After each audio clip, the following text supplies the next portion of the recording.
that, I turned and I started to run. Everyone ran. People just took off. People ducked into doorways, and people didn't stop to to be look so behind. sick that I couldn't breathe at all. I just find it's really hard to talk.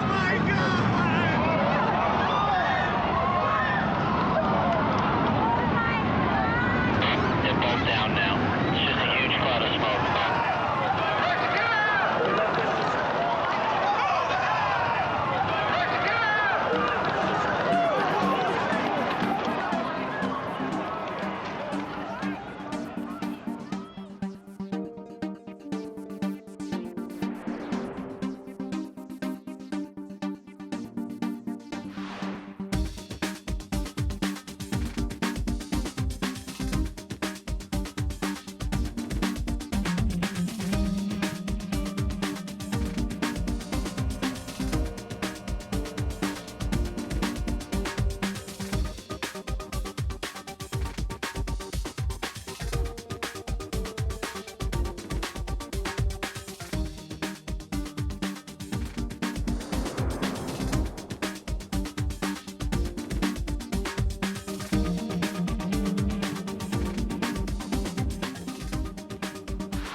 Subliminal. A subliminal message. Subliminal messages, the power of mind control.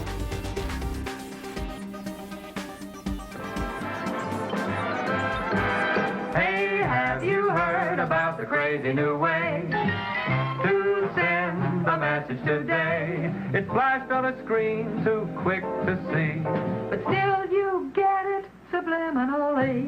Ladies and gentlemen, the 59 Chevy. See it? Isn't it beautiful? You used a subliminal cut. Oh, quite a few subliminal cuts from some photos I made.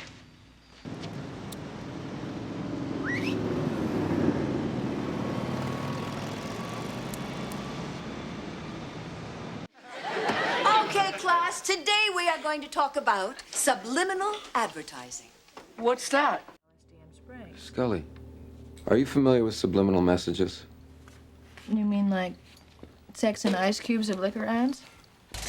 Why would anyone want this shit job? Because it affords them other interesting opportunities. Like splicing single frames of pornography into family films. Yvonne et Miage. They keep saying that. Let me play this backwards. Join the Navy. They're recruiting people with subliminal messages. Oh, what do you expect? Those bastards turned a whole generation of Americans into smokers with their damn subliminal advertising. Subliminal. It's a subliminal message Broadway to trigger. I've been seeing this code pop up all over the last few weeks. It's Alliance, and it's high military.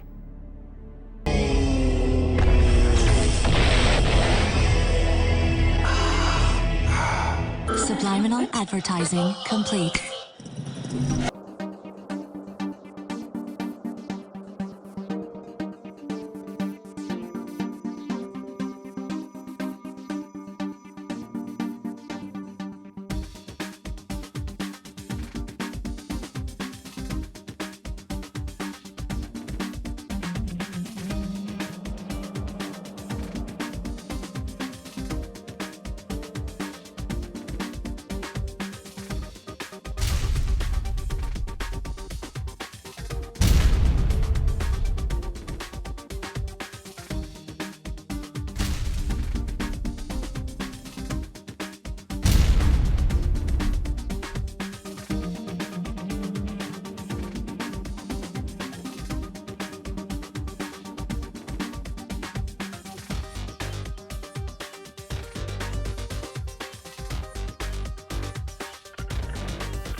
look at something, smell something, hear something, it's going into your brain at the speed of light almost, and all being retained.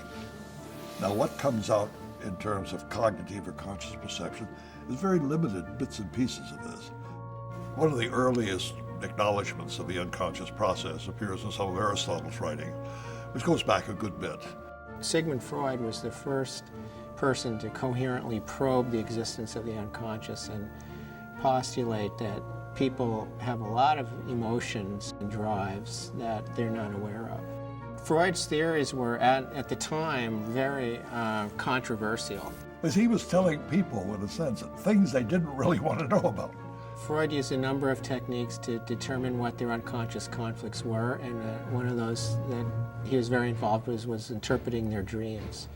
He felt that when people were sleeping, the barrier between the unconscious and the conscious relaxed, and the people actually experienced in the dream state their true unconscious motivations. Freud wrote an interesting book on the uses of these things socially, and he warned these are dangerous toys to play with because we don't understand them, we're not likely to understand them, and they're capable of triggering off pathological response. You know, it really started in America with Ed Bernays, who imported and used some of Freud's psychoanalytic theories to give people in their consumer choices substitutes for sort of primal urges. In his book, Propaganda, he said it was the duty of marketing people to lead an otherwise unleadable, irrational, free people to making a consensus or a decision that was a responsible decision. And so we had a marketing philosophy that was inherently about manipulating and motivating a public. In times like these, most men become highly suggestible. They listen eagerly for any voice which sounds authoritative. They listen eagerly for anyone who can tell them what is wrong and what to do to right it. And the best way to sell is to find an access to the subconscious. So you're not just presenting a product or a picture or a celebrity in film. You're making that accessible to the unconscious processes of millions of people.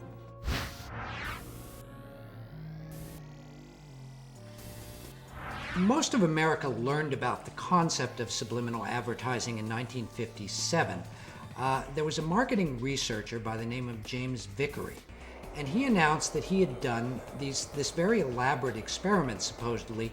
He claimed that he had conducted a secret experiment in a New Jersey cinema in which he had flashed the words "hungry, eat popcorn, and drink Coca-Cola" over the movie Picnic starring Kim Novak. And they weren't even single frame ads, they were much faster than that because he was using something called a tachistoscope. The high-speed tachistoscope. This is a projector that flashes about 1/50th of a second, though you can change that speed. And he reported that the Coca-Cola consumption went way up, the popcorn consumption went way up. Enormously successful.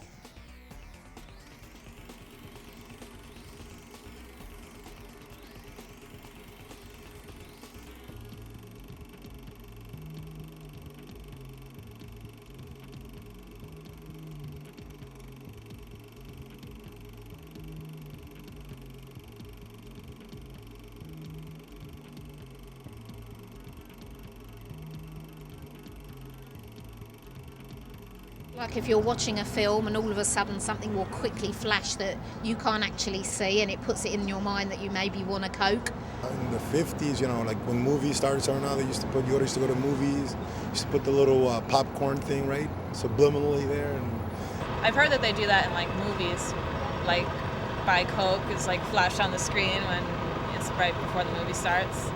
So I could see how you could. Do you think they're doing that in movie theaters? Do you think it's... I don't know, I get really thirsty. Yeah.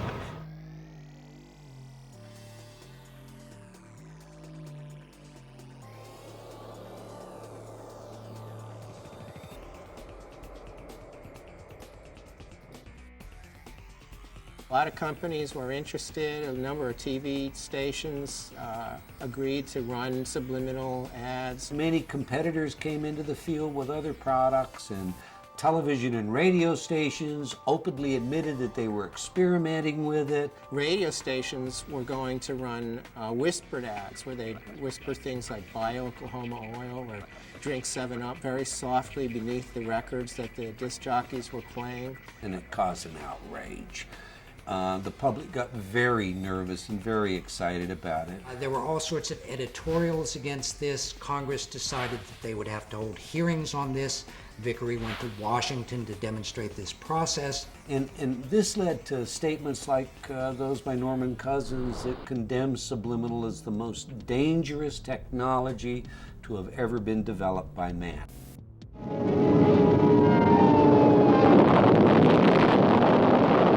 The networks rather quickly decided that it was in their interest to prevent Congress from acting, so they formed this National Association of Broadcasters, and they all agreed that they would not allow subliminal advertising. And they took the position that it didn't work. They tried to calm the public's anxieties by insisting that it wasn't effective. Vicary dropped out of the consulting business and kind of retired. And as he later admitted, this was all basically a scam. The experiment that he said he had done, he hadn't really done.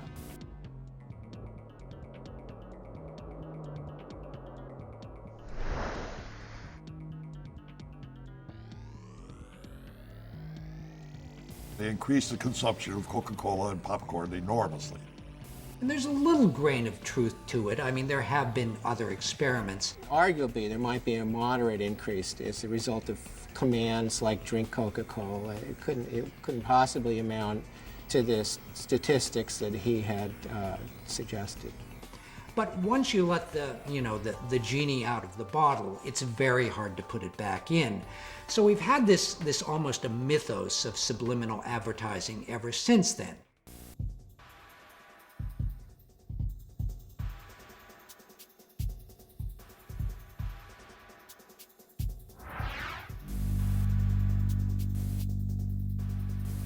The motivational researchers in the 50s developed a variety of electronic equipment that they could measure people's unconscious reactions to. Like one of these was a galvanic skin response, where they would measure minute fluctuations in the amount of sweat on your skin, which was related to your state of anxiety, or also a heartbeat.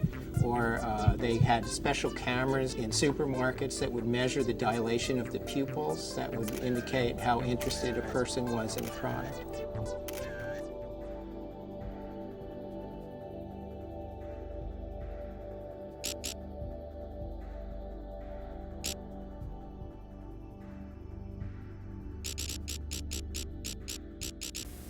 The advent of new technology, positron emission tomography, enhanced magnetic resonance imaging, etc., and we're seeing a whole lot of new research come out, shows us what areas of the brain are excited by subliminal stimulation. Kilborn and Associates in the mid-'80s did a fascinating experiment where they took two actual advertisements that they believed contained subliminal impacts that they had found on their own. And one of them was a Marlboro ad, which showed guys on a horseback driving through the range with big rocks around them. And one of the rocks, allegedly, had been made to look like an erect phallus. And they hired an artist and they adulterated the picture and took the phallus out so they would have a control.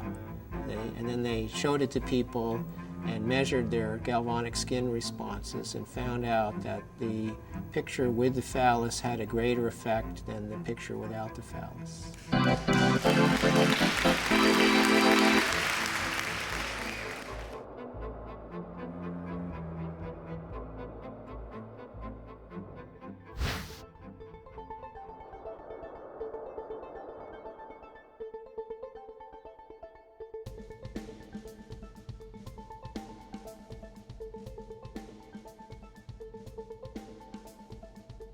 We were the first to demonstrate that you could detect responses from scalp electrodes where we had a group of words that were clearly negative and words that were clearly positive. And the words are sort of mixed up together, and they're presented at 1,000th of a second So I wanted that to be no nonsense, you know, no question about whether people were aware. At 1,000th of a second, you ain't seen nothing.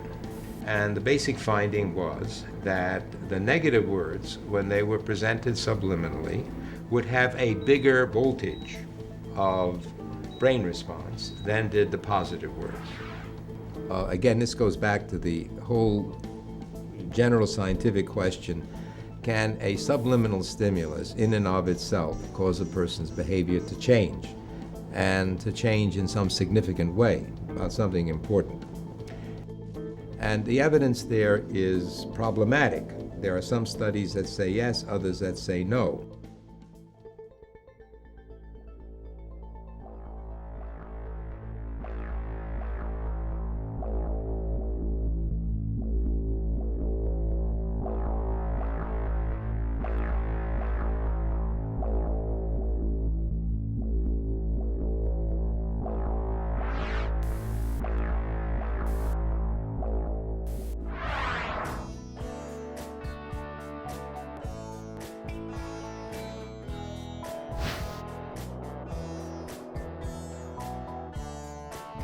For one thing, they were the biggest group in the world.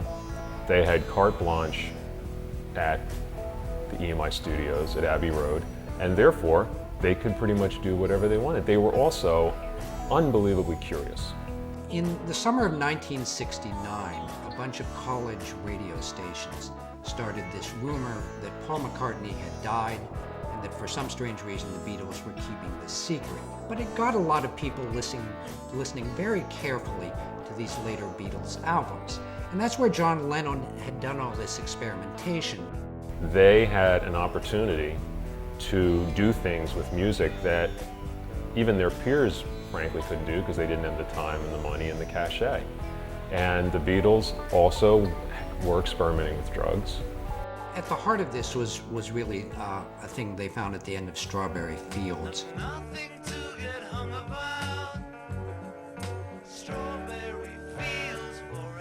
I know, I buried Paul, that kind of thing, whatever. Yes, that is manipulation. That is doctoring. But it's in the pursuit of art. It's in the pursuit of expression. Lennon later told Rolling Stone magazine that what he actually said there was cranberry sauce. So in the recording studio, I had them play this with various filters to make the more legible. And it really does sound like cranberry sauce. There's a very big difference between, say, reverse messages and the artistic potential in manipulating sound. On the track Revolution 9, the track's title is repeated many times within the song. And if you reverse Revolution 9, it actually sounds like Turn Me On, Dead Man.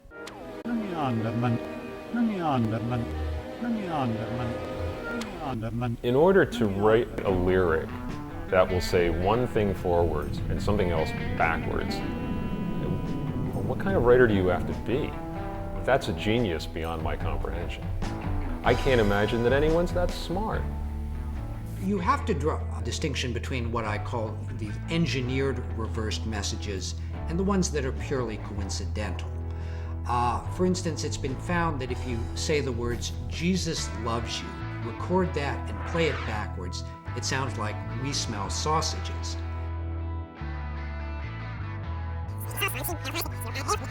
We smell sausages. What it proves is that our minds have this great pattern-finding ability, and we can really make sense even where there's nonsense there. I would think that the Revolution 9 thing is purely coincidental.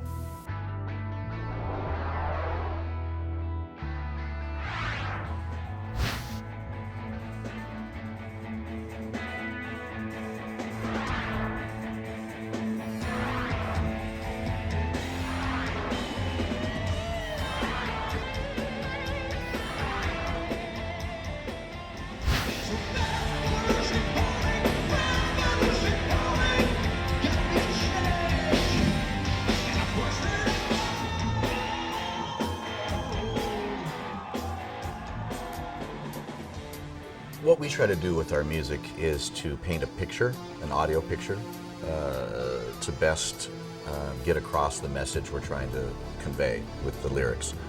And we use whatever means we can to do that. The first album I remember hearing anything like that on was the Beatles' Sgt. Pepper. That was filled with all kinds of interesting sound collages and spoken word pieces and specialty sounds. You know, some people talk about the dangers of subliminal messages. They talk about that in music, and I think that topic itself is subjective. What is subliminal? It all depends on who's listening. You know, I hear things very clearly in records, you know, that are there because that's my gig. That's what I do. You know, I listen to things very carefully.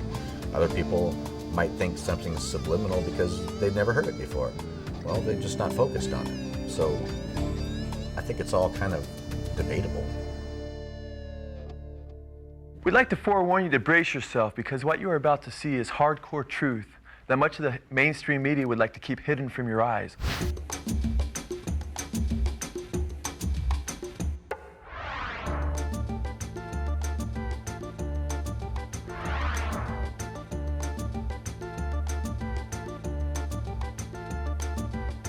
People would be blown away if they realized the subversion that takes place in popular media and that the agendas that lie in back of much of that subversion.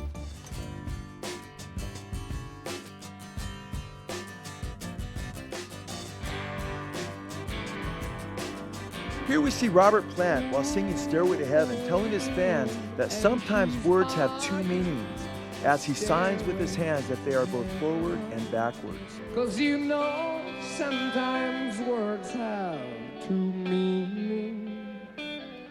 But basically, backwards, and over 25 words backwards straight, it says, here's my sweet Satan. I want to live it backwards like the Zepp, whose power is Satan, and he will give you 666.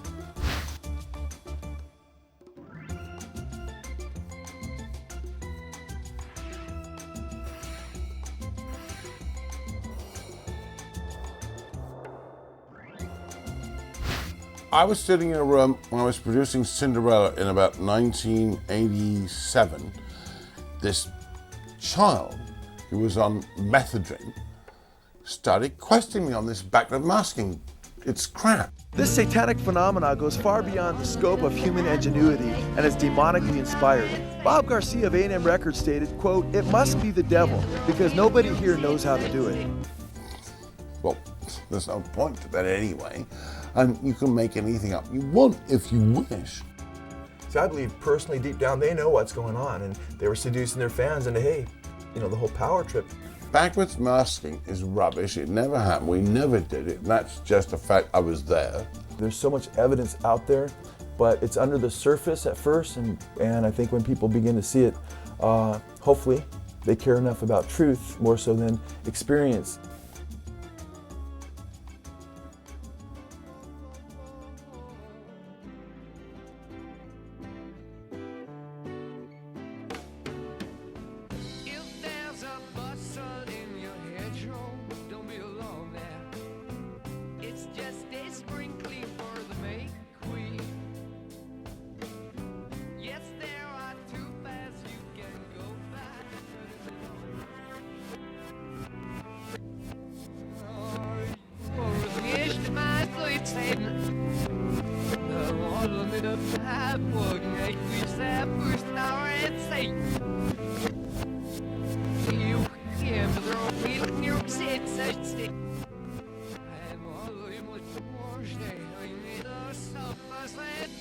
If you listen, they're there.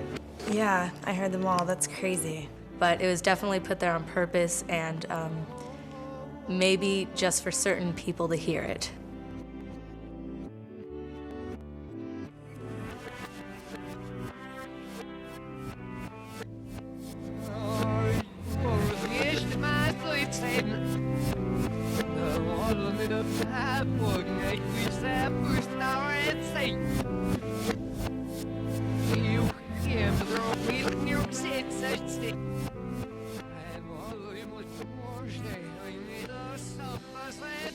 I could definitely hear the words in there. how did someone even find that out? Almost like a conspiracy theory, in my opinion, that's like, oh, there's hidden messages in this.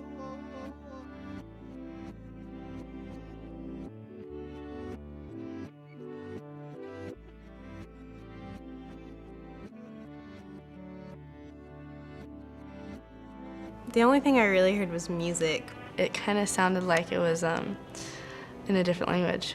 It was kind of scary. I mean, it sounded like it was saying something, but in a different language.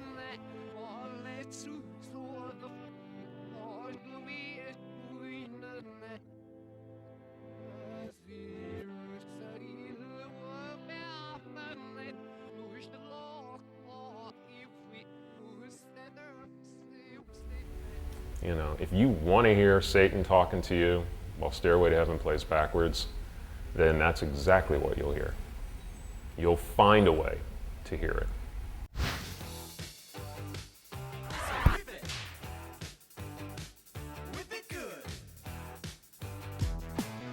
First time in Devo that anybody ever said anything to us about subliminal messages. We'd made this short film, and it was long before MTV. It was called In the Beginning Was the End, The Truth About De-Evolution.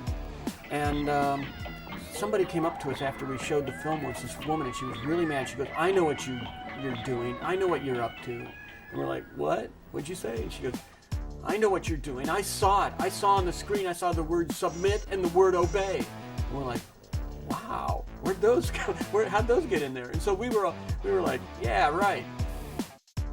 And after that, you know, we were thinking, oh, we got to put subliminal messages in our stuff now.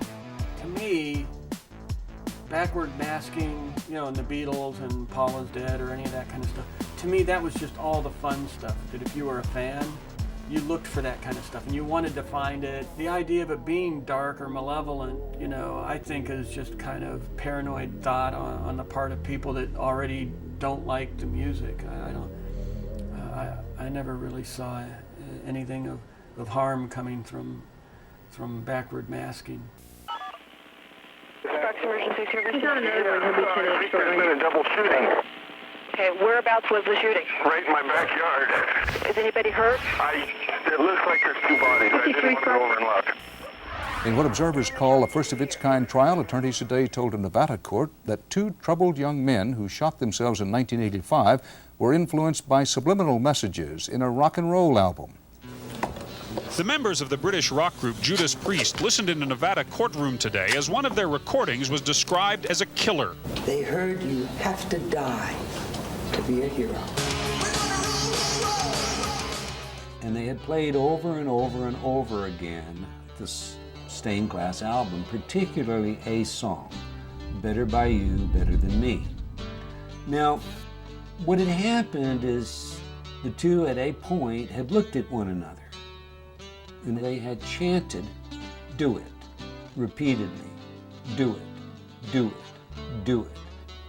Had taken their father's shotgun, had left, gone to the schoolyard, propped shotgun underneath Belknap's chin, pulled the trigger, killed himself. Vance hesitated, he didn't brace it, it blew the front of his face off. I would like to call certain people murderers. I feel that they murdered Ray. Are there subliminal duets on the Better By You, Better Than Me song? Absolutely not. I heard the word, do it, the words do it, but I didn't understand in what context or why it was there. I identified approximately 7 of them. It's very difficult because it is at a subliminal level.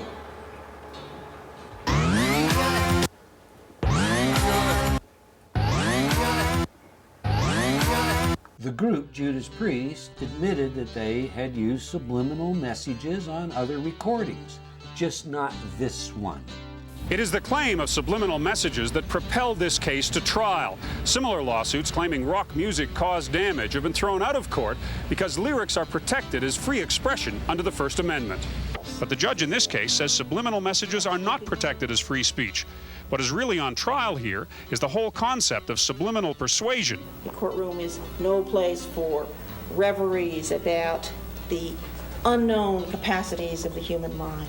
We took the judge into the control room and played all of the 24 tracks that were mixed to make this record, and showed the judge how, you put, it was actually at the end of a vocal, and so there was an exhalation of breath combined with a guitar sound, and then if you listen to that with the thought in mind, the suggestive thought in mind that it says do it, you can hear do it. So yes, it was there.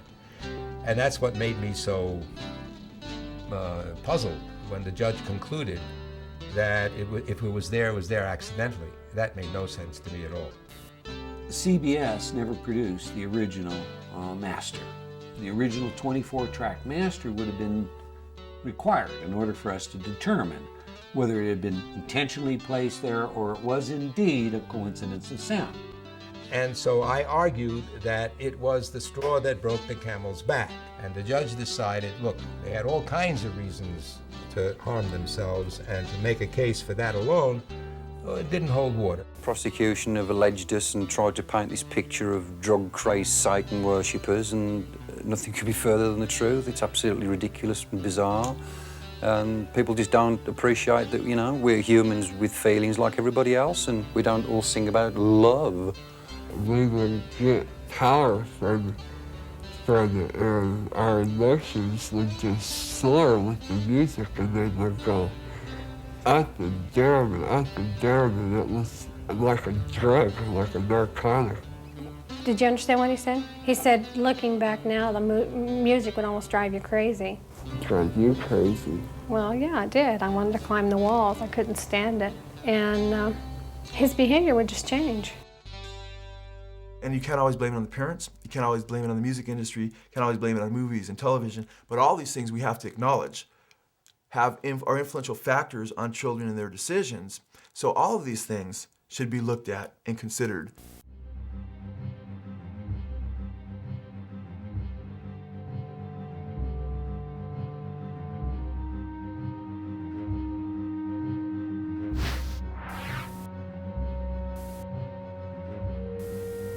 Hitchcock was really intrigued by this whole idea of subliminal effects in movies. In fact, the first time he used it was in a film called Spellbound, which was a black and white movie, but it had one frame that was in color. And it occurs when a character is actually turning a gun on himself to commit suicide. And then when he pulls the trigger, there's a single frame of red. What he had to do was to pay an artist to basically hand tint that one frame in every print of Spellbound. So he obviously took this pretty seriously.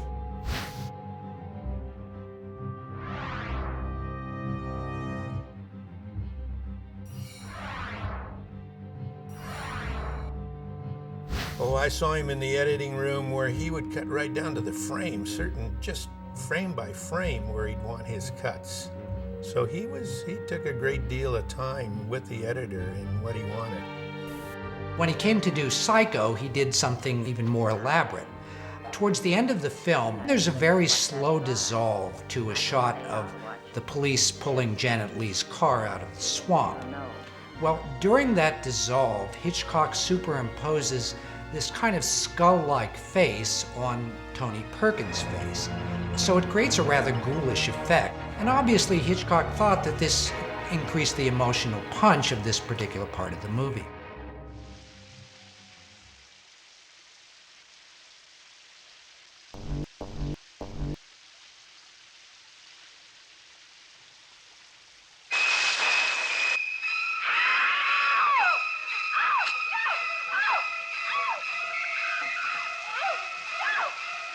Audiences are very gullible.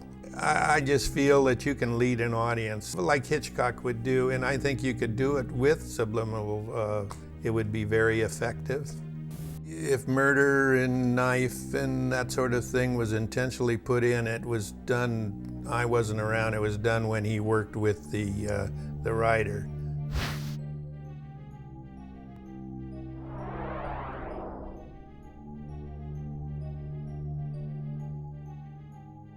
Walter Merchant and Richard Beggs, with some of the electronics in Apocalypse Now, they were always mixing real sounds underneath sounds that weren't associated with the object to make you feel a certain way, or anything that would heighten a certain fear during the warfare. On top of that desire to be very, very accurate was this desire to go very deep psychologically. I mean, there were any number of tricks or things that happened in the soundtrack of that movie. During the helicopter attack on the village, a wooden trestle bridge is destroyed, and so these wooden timbers their explosions. Also mixed in with that were the sound of bowling pins being struck with a bowling ball.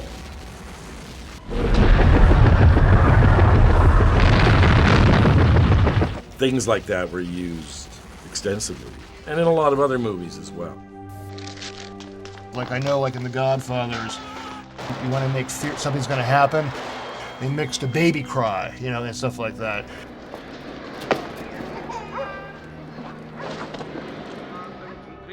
The baby crying is very, very important to pay attention to, because otherwise there's no future.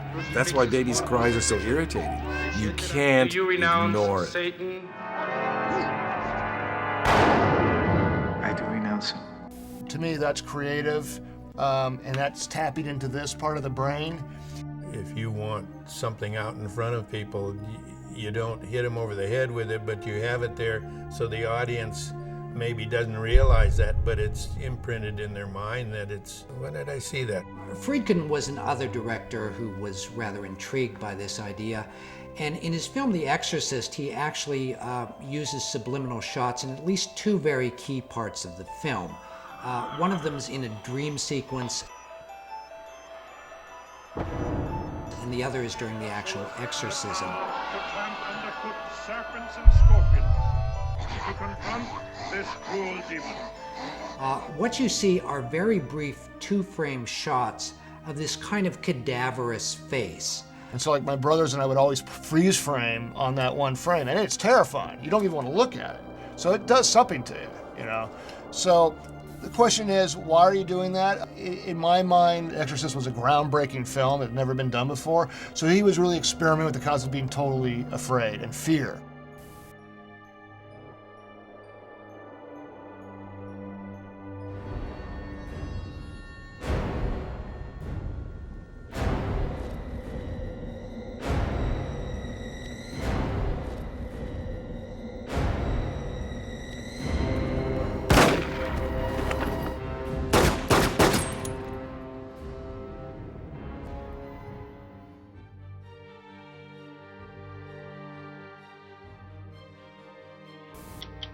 Last June, delegates to the Southern Baptist Convention's annual meeting voted to boycott Walt Disney. They are pushing a Christian bashing, family bashing, pro-homosexual agenda. There was the suggestion that a clergyman became sexually aroused while he was performing a marriage ceremony. The allegedly offending bulge goes by in less than a second.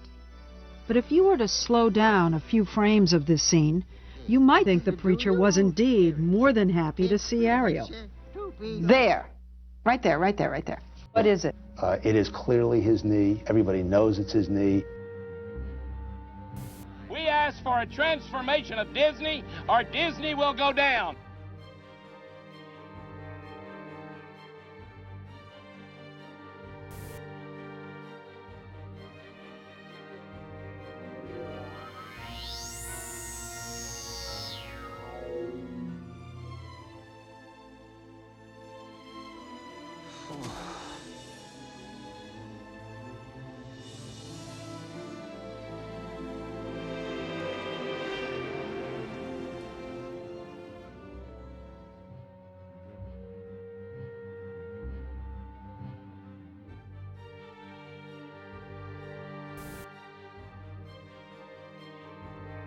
It's just people spending too much time looking for things that aren't there.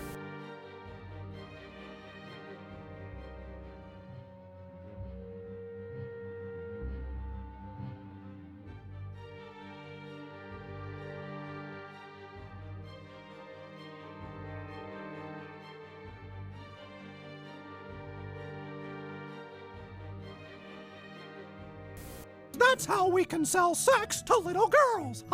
See, if we make the posters with little girls reaching for your junk, then you have to wear purity rings or else Disney Company looks bad.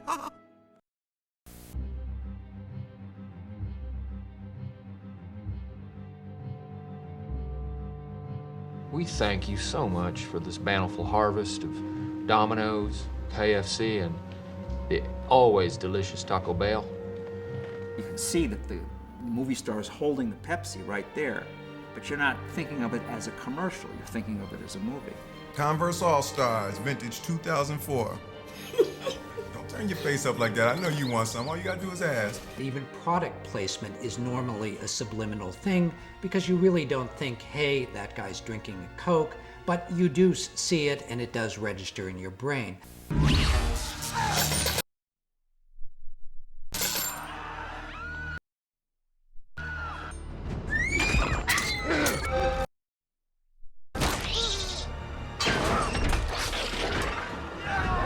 I think that's the best way to do it than hitting them over the head with a product right in their face.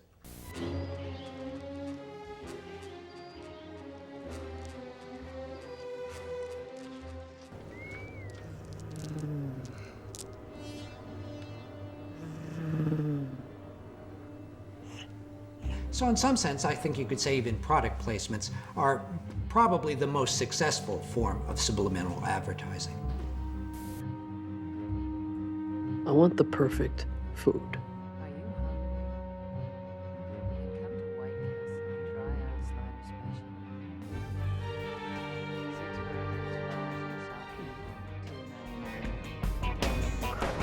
Imagine all those burgers in your stomach right now.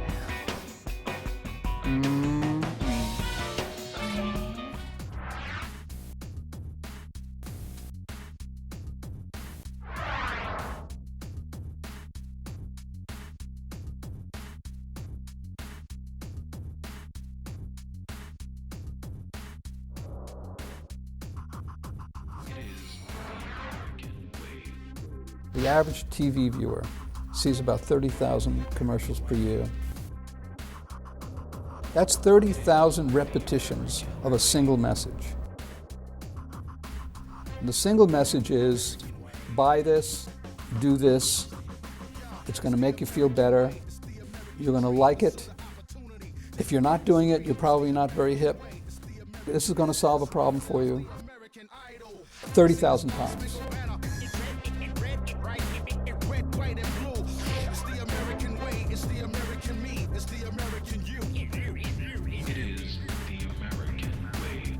Systemically, advertising works better on people who are lonely and afraid. It's a kind of a form of reverse therapy. You know, you go to a therapist because he wants to resolve your unconscious conflicts and make you feel better about yourself. But media has exactly the opposite orientation. You need to create tension in the viewer, conscious tension and anxiety, so that they look to a product for relief. You afford not to be in good hands.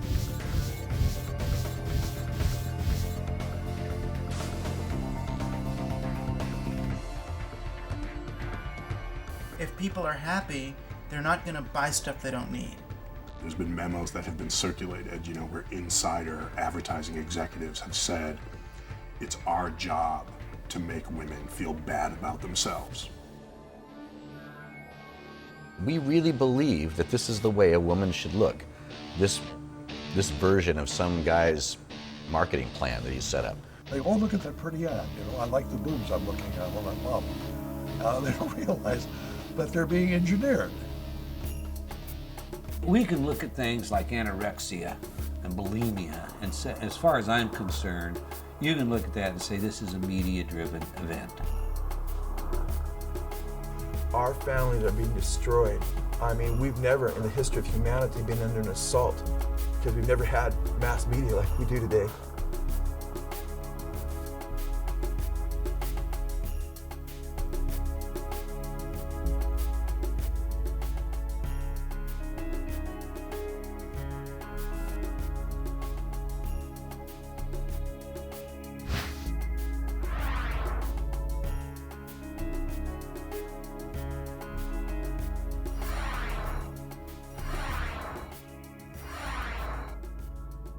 Is the purpose of the television ad to make you an informed consumer making a rational choice? The purpose of the ad is to delude and deceive you with imagery. You'll be uninformed, you'll make an irrational choice. That's what business spends hundreds of billions of dollars a year on. And the last thing they want is markets. What they want is coercion and control. You know, when Goebbels developed a powerful propaganda system in Nazi Germany, they were explicitly borrowing, very explicit, from U.S. commercial propaganda, commercial advertising, to copy these techniques. You know, simple slogans repeated over and over again, appealing to the emotions, I mean, all those ideas which had been worked into practically a science.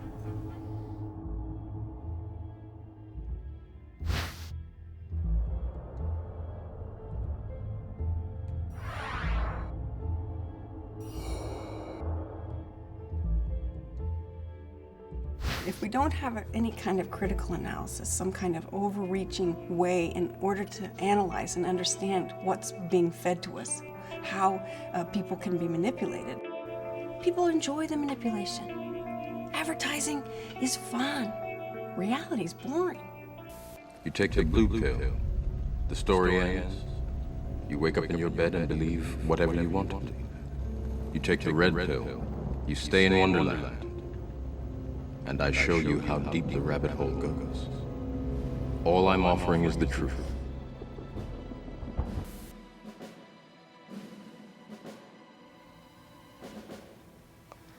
Let's see, TV pretty much. Advertisers are looking to get the attention of younger and younger children. And any advertising directed to a young child should be considered subliminal, because young children don't know the difference between the ad and the program. It all blends seamlessly together. Any advertising to 4-year-olds or 5-year-olds or 6-year-olds is dealing with a consciousness which is not using rational processes. People use the television as a babysitter, right? They plop their kid down in front of a TV, and there's no guidance, there's no instruction, there's no parent sitting there watching TV with the kid. They start targeting children at 9 months old. They've noted that by 2 years old, they can achieve brand loyalty and recognition. This is extraordinary. When you see something on TV that you want, what do? Ask my mom for it. And what if she says no? I just keep asking and annoying her for it. You know, every psychology student discusses, of course, the 4 fundamental drives, the 4 Fs. There is fight, flight, feeding. You never forget the 4 Fs when they're explained to you that way. Our society, largely driven in part by advertisers motivating us to consume, we end up with the 5th drive. It's more. More.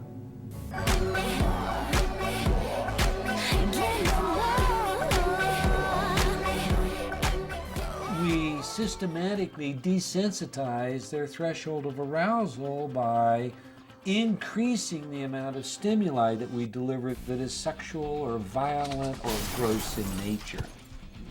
And so the more begins with, I want more stimulation. And then it continues through everything else, whether it's more food, more alcohol and drugs, more cars, more money, more power, more women, more.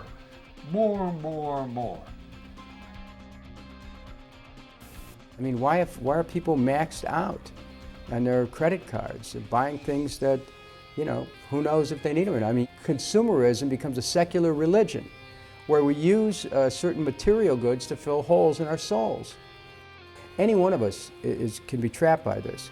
I mean, I would ask anyone to look around their house at how many things that any of us have bought over the course of the last 10 years we don't use. Simply knowing what's going on is not going to protect you from the effect.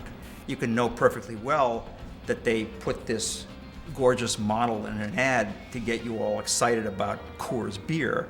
The fact is, it's still going to work. We're all consuming and acting and behaving precisely the way that they want us to.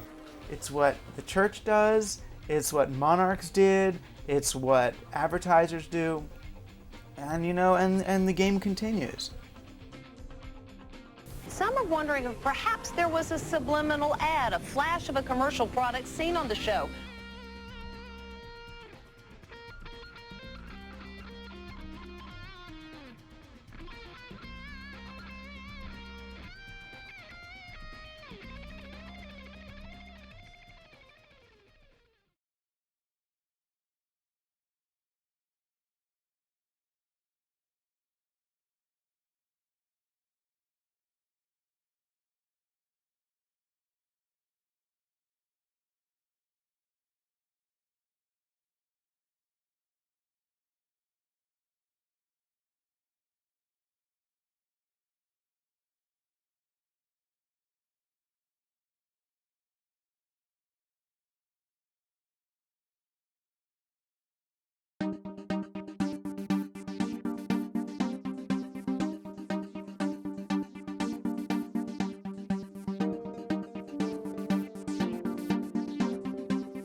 Look at something, smell something, hear something, it's going into your brain at the speed of light almost, and all being retained. He claimed that he had conducted a secret experiment in which he had flashed the words hungry, eat popcorn, and drink Coca-Cola. And it puts it in your mind that you maybe want a Coke. The public got very nervous and very excited about it. I buried Paul, that kind of whatever. Are there subliminal duets on the song? Absolutely not. Why are people maxed out on their credit cards? They're buying things that who knows if they need them or not. Some are wondering if perhaps there was a subliminal ad, a flash of a commercial product seen on the show.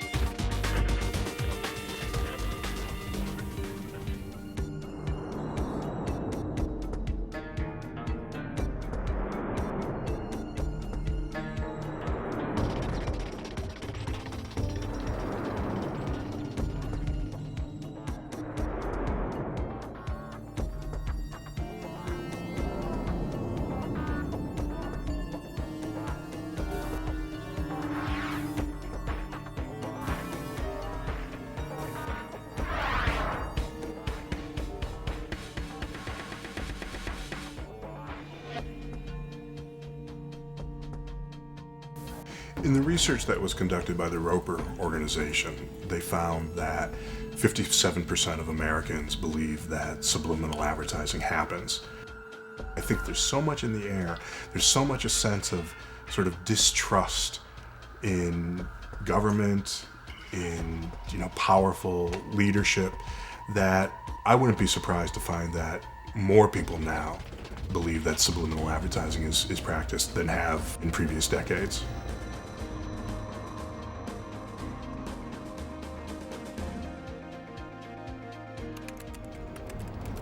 I'm sure it does. Can't say I've ever picked up on it myself. There's gotta be something, but I haven't really noticed that. Not as much. I don't think nowadays. I think it's pretty straightforward.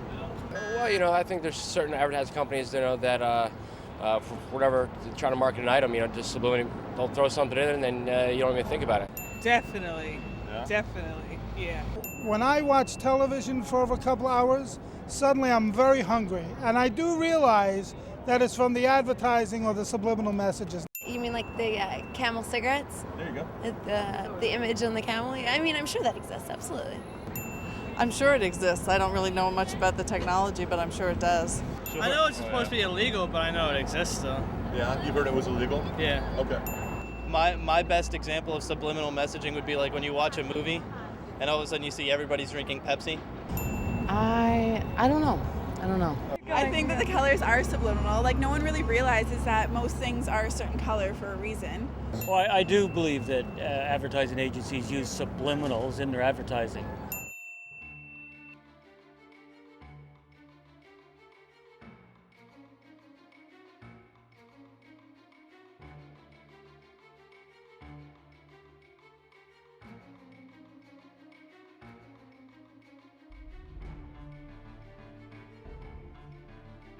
To be effective, a subliminal message has to either stimulate an unconscious anxiety or satisfy an unconscious fantasy. You discover very quickly that the human brain is extremely sensitized to things that deal with the beginning of life, reproduction, sex, as we vulgarize it, and the end of life, death.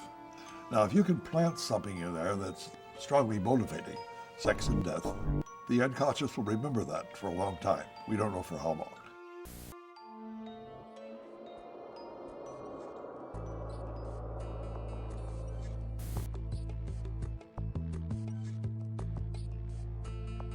Most people can see what they want to see in almost anything. And there's an author who's it's a sad and paranoid guy who sees sexual imagery and ice cubes and everywhere he looks. Is there any way you could call that something else? I mean, it's not a telescope, it's not a Leaning Tower of Pizza, it's a penis. The problem is we hide this stuff from ourselves. We don't want to deal with it. And once you come to terms with this, it turns the whole world upside down. If the medieval artists could do it, why not Chicken McNuggets?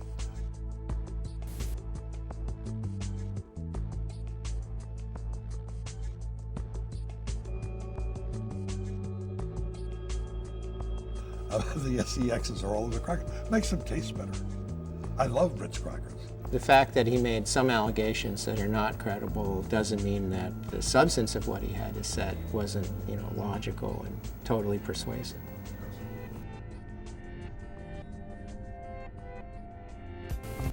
This ad appeared on the back cover of Playboy, of Time. The ad was used for about 3 years.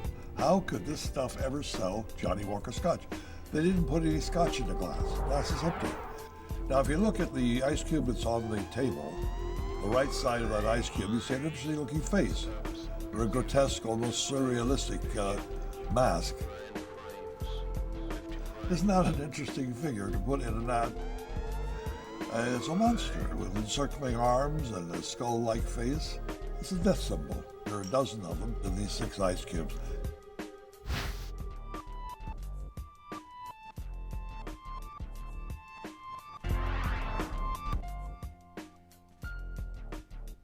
The predominant trend in modern subliminal advertising seems to be sexual assault or sexual violence. And this is an example of that.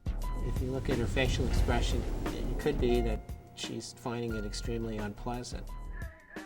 And the person on the left seems to be violently ripping her necklace from her throat. Well, it reinforces the idea that women are victims and that it's sexy for a woman to be a victim. And that's very powerful and very important to maintain status quo in our culture. And that's how you can convince men also that she deserves to be violated. She wants to be hurt. She's, look at her. This Benson and Hedges ad first appeared on the back cover of Time magazine and also in We magazine. On a conscious level, the ad is promising sexual excitement, but at an unconscious level, it's stimulating sexual anxiety. And the reason is that a lady's backbone has been carefully airbrushed to resemble an erect male phallus. Anxiety is associated with the consumption of cigarettes. We all know that people smoke more when they're nervous. It's totally logical to think that making them nervous induces them to smoke more. To really intend to make people anxious, and you don't know how that person deals with anxiety, the only thing you're wanting is that he light up a cigarette, but you don't know what else it might do, okay? That to me is outrageous. If you're very sensitive to the idea of phalluses, you're going to have a much harder time seeing the phallus in the Benson and Hedges ad than if you're not. And if you're more sensitive to it, it's more likely to have a greater effect on you unconsciously. So in that respect, that they are tapping into something that I think is strong, potentially, and therefore is very worrisome. It isn't that the cues, the stimulants are invisible to the naked eye. It's just that we don't recognize them for what they are. So the most notorious example of this would be the Newport cigarette ads, which simply show happy couples frolicking in the green. But you realize after you look closely that these are really sort of sadomasochistic dramas, that either the man or the woman is in fatal control of the situation. So that would strike me as a good example of a subliminal pitch. It's all right there on the surface. We just don't know that the surface is, in fact, exactly what it is. For me, the bottom line, as I was saying before, you don't mess with the unconscious, because you don't know. You don't know what the effects might be. After spending 5 or 10 years looking for any truth at all in it, I don't see any use of subliminals as they were defined in the 70s.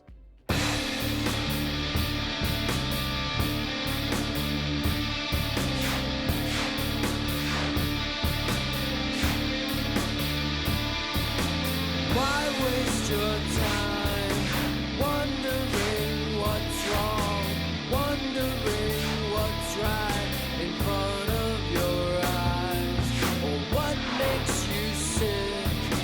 Don't waste your time wondering what makes me tick.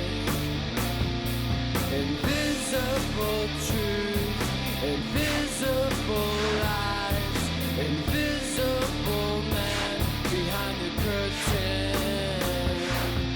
Why waste your time questioning shit? You know it, but you can't be certain.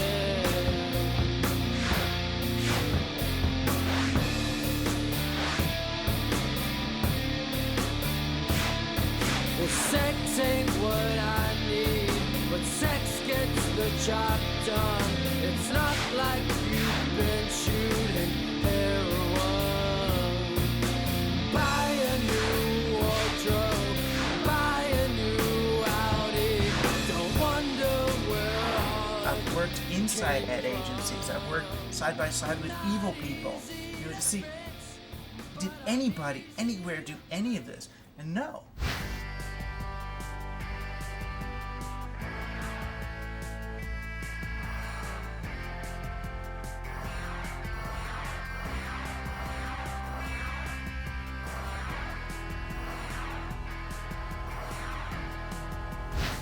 I remember the first commercial I ever did was a Hawaiian Punch commercial.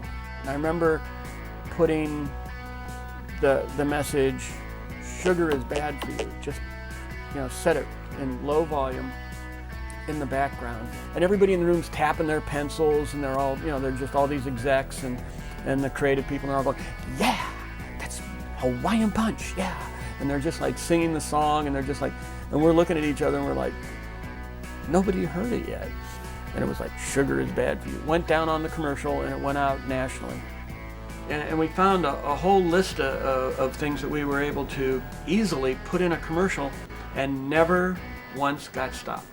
They must work, because we said something. I remember doing a Levi commercial and saying something like, this is the uniform of the WAD. And I don't know, they're all wearing blue jeans now, so it must have worked. It must have helped Levi's out, I guess. I'm sure that if I can put,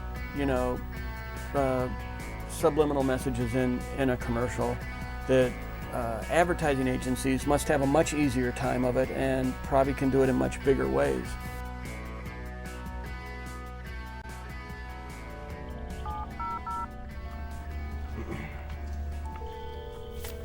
Good afternoon, Amalgamated. This is Carmen.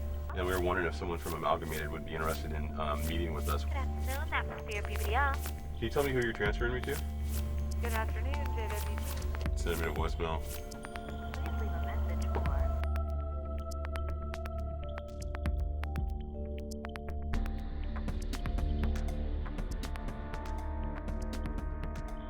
Advertisers just can't admit it. I mean, of course they can't admit it. They're not going to say they embed, phalluses in cigarette ads. I used to work in advertising for many years as a research director, and all I ever got in response to my questions were obscenities. Contrary to what many people think, subliminal advertising is not really illegal.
What happened in 1984 is really the culmination of a long story.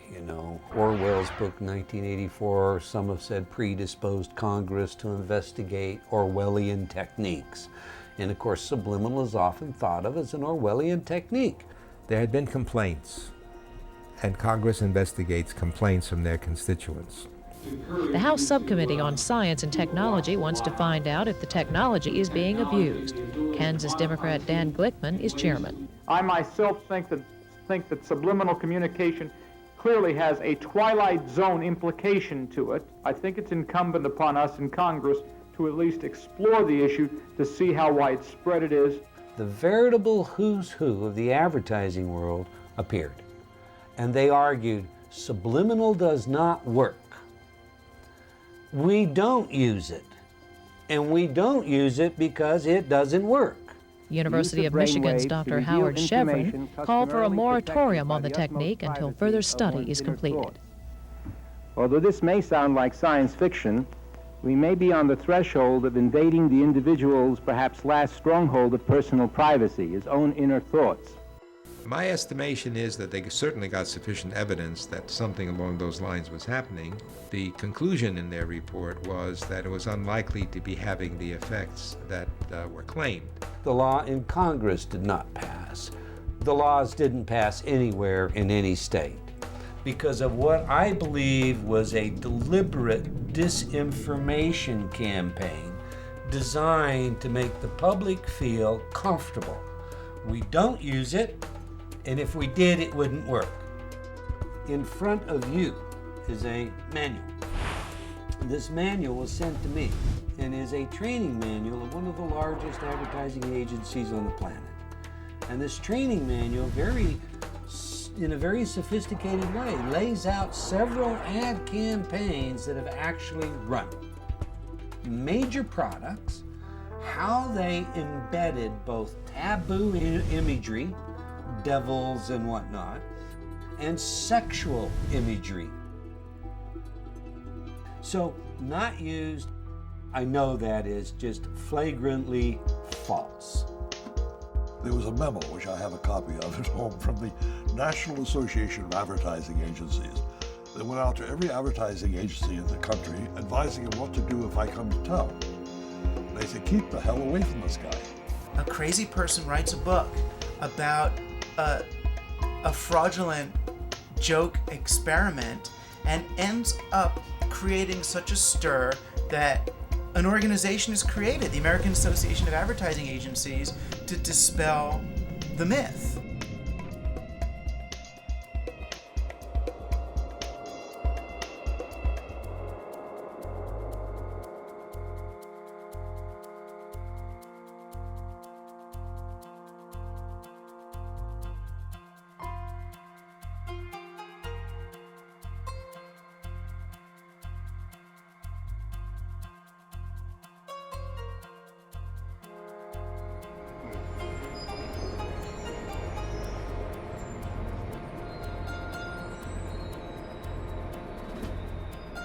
Here to see Kip Chang. From what company? 4A.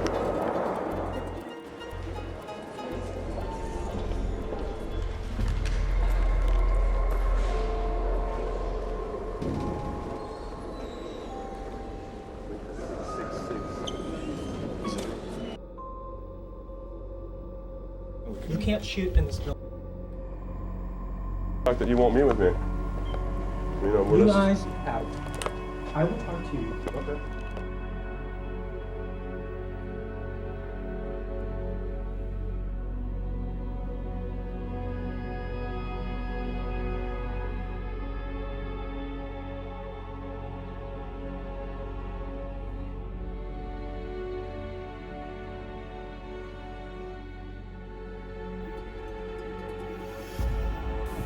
You're talking about people from cradle to grave being exposed to subliminal messages. It must be that some people, some borderline personalities are pushed over the edge and led to commit horrible crimes because of the influence of advertising.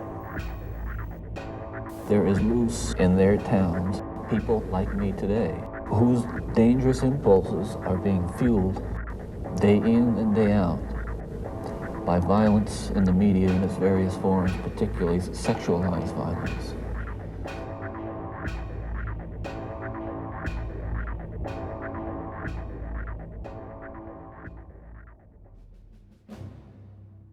If advertisers and corporations could be massaging our subconscious with these tactics, in what way might our own government be programming us?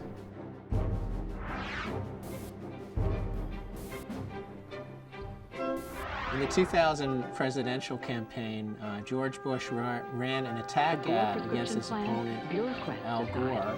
The Bush prescription plan, seniors choose. And at the end of the ad, it said, bureaucrats decide. And for a brief second, for about a 30th of a second, the letters RATS got very large. When this came out, it was a very big deal for at least 1.5 news cycles. Well, some people in the advertising industry say they believe the inclusion of the word rats was intentional, even if it was not designed to send a subliminal or subconscious message. Now, that is not an accident. Will Robinson is a Democratic media consultant not associated with the Gore campaign. He finds it implausible that no one noticed the word rats when the ad was in production. Someone made a decision to put that word up on screen and make it part of the spot. And they worked hard to make sure it was that way. The Bush campaign, of course, has denied this. They say that it was an accident. Just ask the man who made the so-called rats ad, Republican consultant Alex Castellanos. Let me see if I can say this more clearly for you. I didn't know it was there. It's a ridiculous thing. There is no secret rat strategy to win an election that I'm aware of. You had both Gore and Lieberman decrying this use of subliminal advertising. I find it a very disappointing development. I've never seen anything quite like it. George Bush was forced to do his best to disassociate himself from this entire thing, which he actually did very effectively. You know, the idea of putting subliminal messages in the ads, I don't think we need to be subliminal about the differences between our views. Subliminal messages. You talk about subliminal. So if the guy can't pronounce it, he couldn't have been behind it, I guess. The ad has run 4,400 times in 16 states, including big battlegrounds like Florida, Michigan, Ohio, and Pennsylvania.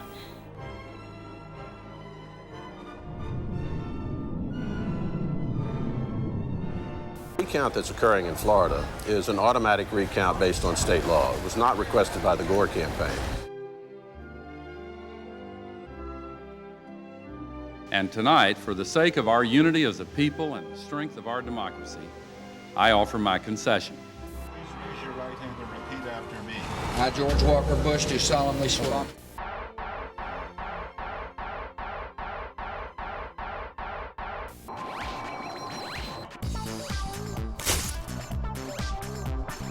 This week on Science Sensei.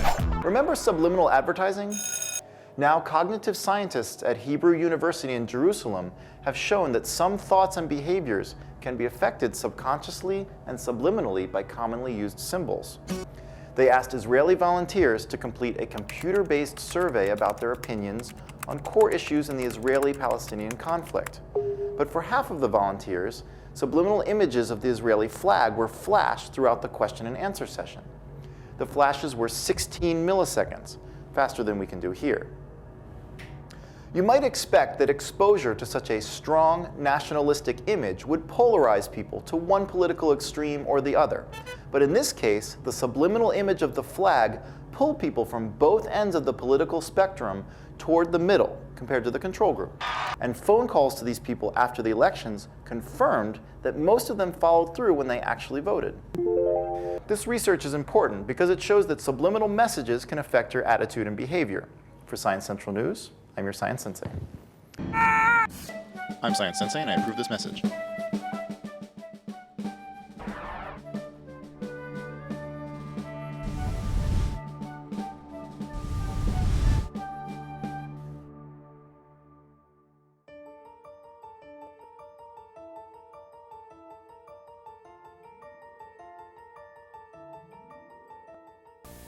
A video news release, or a VNR, is created by a public relations agency, usually, in order to communicate a specific message on the behalf of a client, whether it's a politician, or a corporation, or a government office.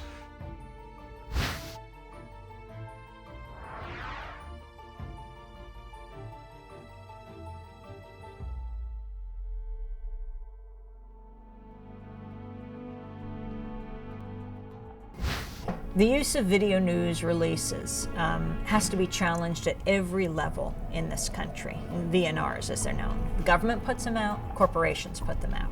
They'll have a fake reporter who's actually a public relations professional. And this story goes out to newsrooms around the country.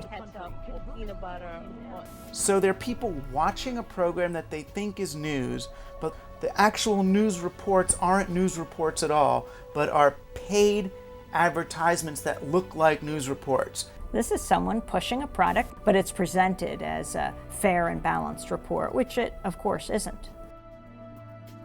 While I don't know if I would call that subliminal, I do think that it fits into this entire environment of so much of our media operating on a below the radar, below the threshold of consciousness. There are hundreds of channels. Can they all be doing this? What matters, though, is not the channels. It's who owns those channels. And that issue of media consolidation is critical. The rise in the use of video news releases has a great deal to do with the conglomeration of the mass media. Because as more and more TV stations around the country come to be owned by the fewer and fewer players, there's more and more cost cutting that goes on in the newsrooms of these stations. You know, when you look at a media environment where only 5 or 6 companies control the vast majority of the world's media, and they work in collaboration with each other, and they share members of boards of directors and things of that nature, like in the same way that I say we have to broaden our concept of subliminal, I think we also have to broaden our concept of what a conspiracy is. They're using our airwaves, and they have a responsibility to bring out the full diversity of opinion and to get to the truth, not to bring you news stories that are disguised as their own when they're simply government or corporate propaganda. I think that we're censored heavily without us even realizing it. I mean, just omitting a story from a newspaper is censorship. That happens every day. This is why media monopoly matters. You really can silence different views. You can silence dissent when a few media moguls own so much, when you have just a few framing who is right and who is wrong, who is evil and who is good. The Bush-Cheney administration has used VNRs to push their prescription drug plan, and they've used it particularly heavily in trying to spread the word about the weapons of mass destruction inside Iraq. That is no longer a mainstream media. That's an extreme media beating the drums for war.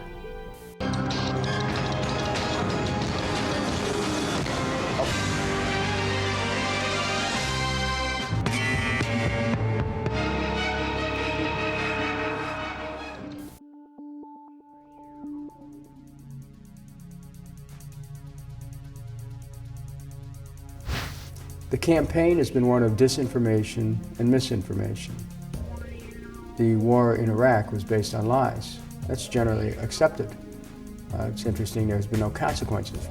This administration has sunk to the lowest level to use media and to use certain forms of it to deceive a nation. Iraq's weapons of mass destruction. A clear threat to the United States. There's dozens of ballistic missiles. It has sponsored and sheltered terrorists. Paying suicide bombers. Chemical weapons are equally true. Biological weapons, including anthrax and botulism toxin. Biological and chemical agent to kill millions of people. I remember the Secretary of State saying we have to take the war to them before they bring it to us. It simply makes no sense to wait any longer. Take action before it's too late. Delay in decision and inaction could lead to a massive and sudden horror. But there should be criminal implications for this kind of behavior. I think it's both subliminal and definitely very obvious. I mean, you have in the lead up to protests the alert levels going up, people being afraid. What does fear do to a people? Number one, it blocks their thinking. And if you continue to drum away that we're in danger of being attacked all the time, then people do not broaden their thoughts. It's our responsibility as journalists to let the public know who is paid by what corporation or if they're representing the government. Otherwise, it's unforgivable. The media is our lens on the world, and it is absolutely critical we trust that media. Because ultimately, when people are terrorized, when people are targeted, when people are marginalized, that does not make any of us safer.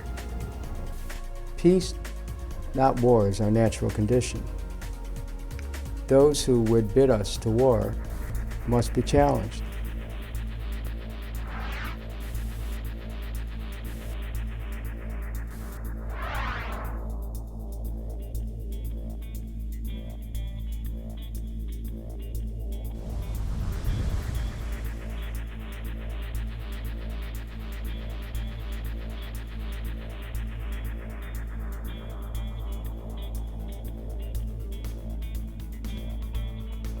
When you start to talk about PSYOPs, of course, people start looking for your tinfoil hat.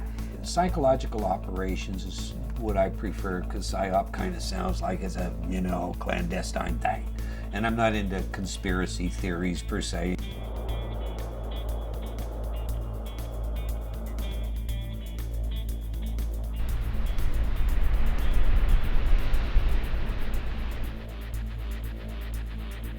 The fact is that highly sophisticated ways of incapacitating people, of terrifying them, making them anxious.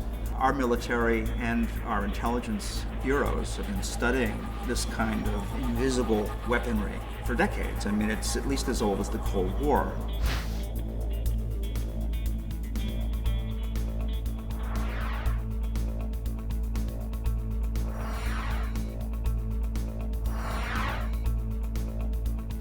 Emphasis then is how do you crank out leaflets and things of that nature. Of course, technology has moved considerably since then. The focus today has shifted dramatically to, I think, a more generic term of perception management. How do you project the image of the Army in this day and age?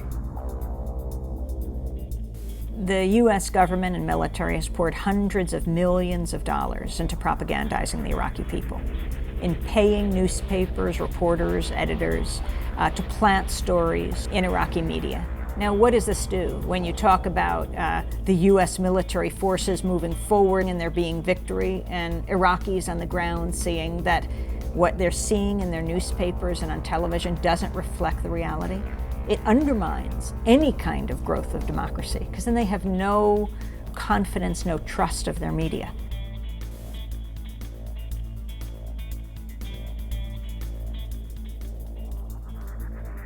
In this country, we have a law, the Smith-Mundt Act, against propagandizing our own population. It goes back to the Nazis in World War II, and we saw the dangers of that. It's all justified by saying, no, it's giving information to other countries. But Donald Rumsfeld has made it pretty clear that the success will be when it blows back. So you plant a story there, and it gets quoted back here. The war is really being waged at home, the war on truth. In today's day and age, as we know, information is global and instantaneous, so the ability to keep information out of American hands extremely difficult.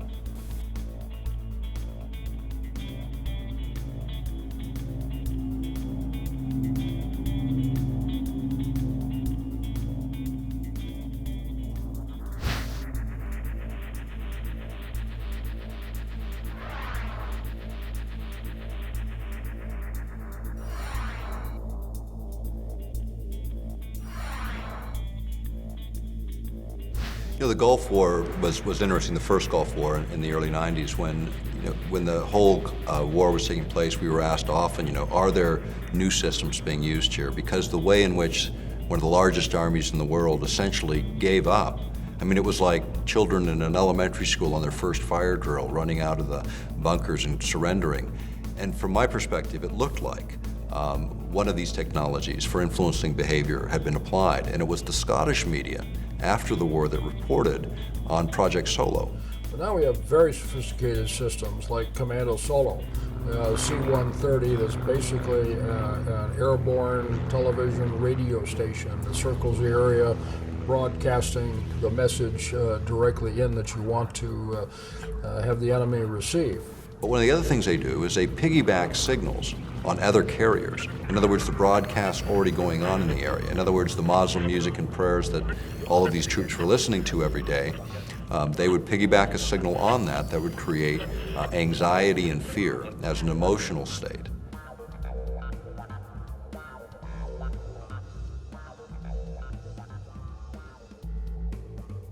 Not that I'm aware of. To disclose these technologies, this changes everything.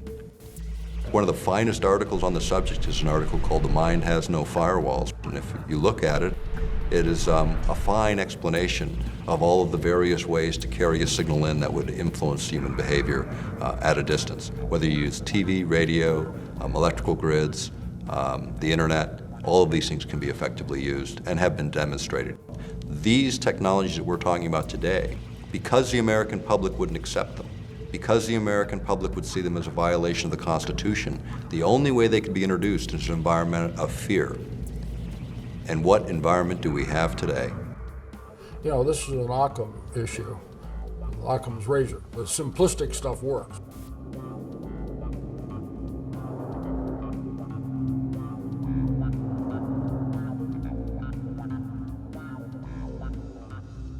But the idea first was they looked at chemical means. Telepathy, LSD, all of the psychoactive drugs to see what would happen. They also started to look at electromagnetic means, even as early as that, to manipulate behavior. Eventually, it came out on the President's Commission on the CIA activities within the United States that eventually showed that the CIA had been involved, and the FBI involved, and other agencies involved in mind control techniques being applied against American citizens without consent. And MKUltra was a part of that.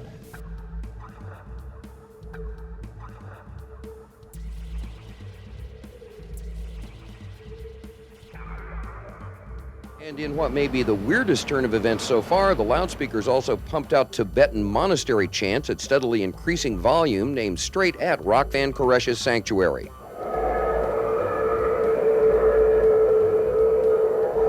They were warned that this could heighten matters, and they decided to take the risk, and those loudspeakers that were on vehicles were actually also delivering other information. Now we're talking about words and specific voices that people would recognize on a subliminal level that they would not consciously be aware of. They tried a number of things. We know that they tried the sounds of killing rabbits and things of that nature that are supposed to be, you know, intuitively abhorrent. Noise that would affect you on a fear level, to create fear and anxiety. Really though, you know, when you think about it, is that really the right thing you wanted to do in that environment? Or did you want to bring people to calmness, to thinking more clearly, to to being more analytical. You know, what they did is they agitated the situation. They created an explosive situation. The results are now clear.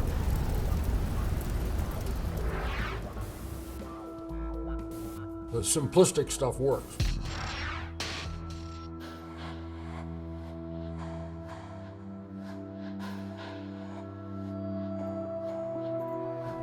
HAARP is the High Frequency Active Auroral Research Project. It was originally a joint effort of the Air Force and Navy. It's now run by DARPA.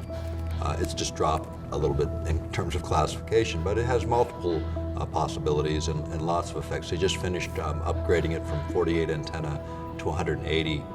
The thing about HAARP is an instrument designed to do exactly what Persinger was talking about, which is this idea of modulating the ionosphere in a way that can be used for weapons applications. Why we're concerned about it is Earth-penetrating tomography. And Earth-penetrating tomography, in plain language or by analogy, would be like X-raying the Earth. It's not using X-rays, of course, but it's the same concept. Predominantly has to do with communications. Because of our long-range communications, we use bouncing the signal off and down. What are the effects of bouncing a wave like that off of the ionosphere, do you think? Probably very minimal. It probably goes up and mostly goes down. It's like punching the ionosphere, and every punch of high frequency causes the ionosphere to vibrate in harmony. That it converts the ionosphere from direct current to alternating current, and then it behaves as a giant broadcast antenna, pumping the signal back to the Earth in the ELF range.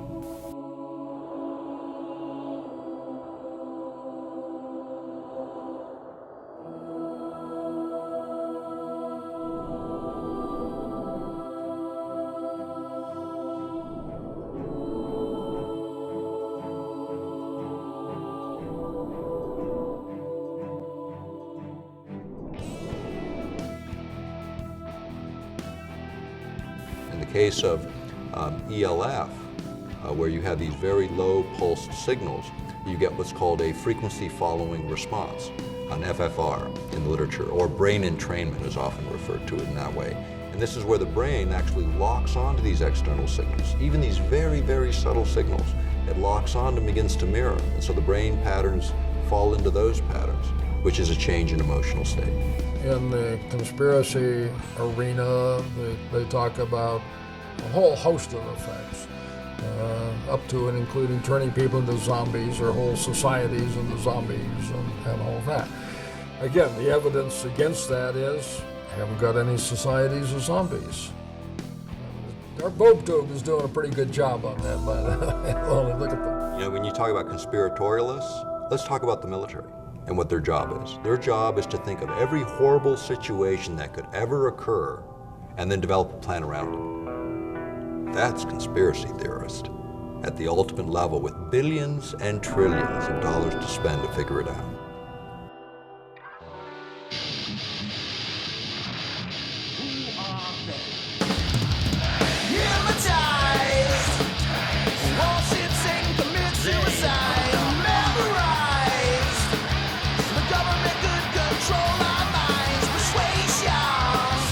Propagandists will go to any lengths to influence people's opinion, including murders, right?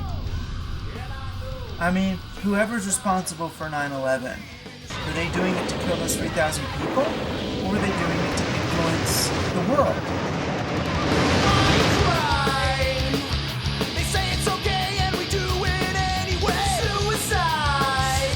They want people to follow orders, push buttons, stand in line. They're afraid to death of the rogue mentality.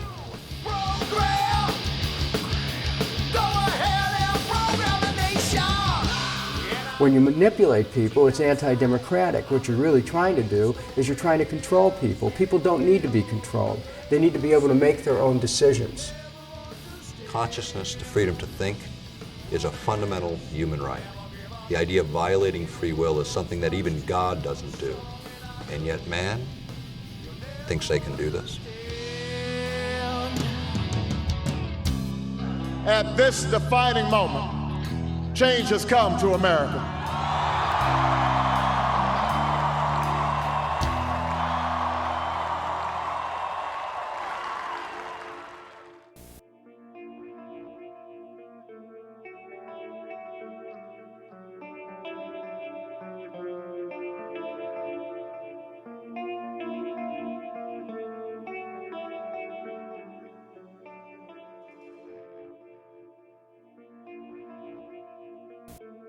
Baghdad, 3,966.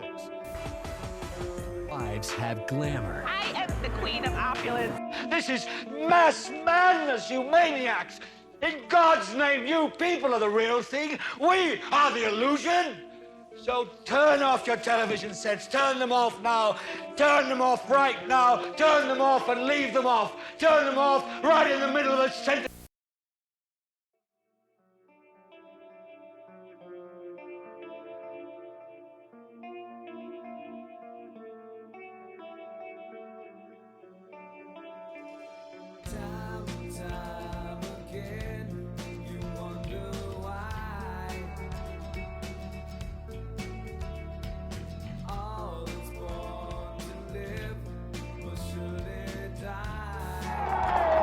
Dream today.